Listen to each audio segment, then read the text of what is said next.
Terry here, D-Lab, announcing the rebirth of the XCU 100 kilohertz crystal calibrator for the National 183d receiver.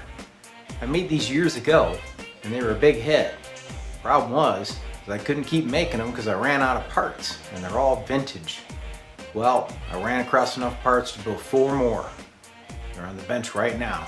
Let me show you what it's all about.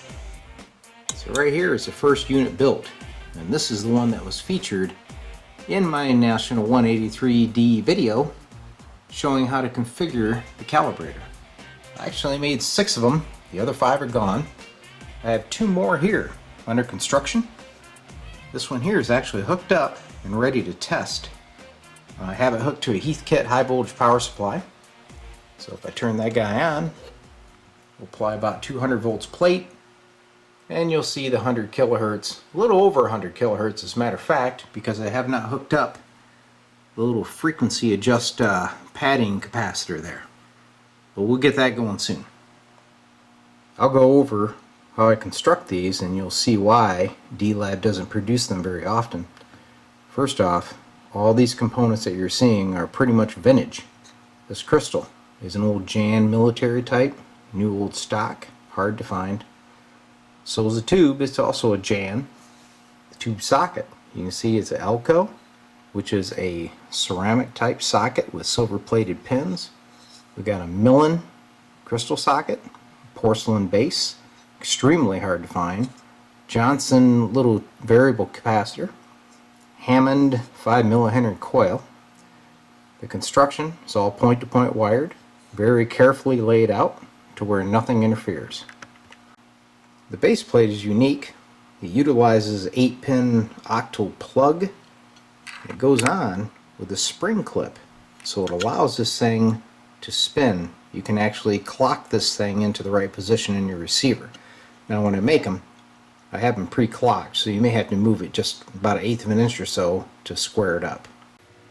So obviously with all these vintage components that I utilize, these things are not cheap to make. I probably have about $75 just in parts to construct it. And it's about a 3 to 4 hour job to lay it out and wire it up. So here, let me take in, I'll put one in my NC-183d and I'll show you how well it works. And then later on, I'll let you know when they're ready. They're not ready yet. Still waiting on a few key components. So as I covered in my first video, the XCU 100 simply plugs in to the accessory socket in your 183D receiver. And then you can kind of turn him to adjust him to square it up.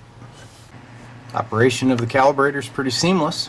I use the radio phono switch to activate it. So in radio, it's operating as it should. When you go to phono, now the calibrator's on. So let's say I want to be right at 3.9 megahertz, okay? Set that there, take your main tuning, and adjust until you see that old estimator swing. There it is. Peaking. Right on frequency now. You can hear the calibrator.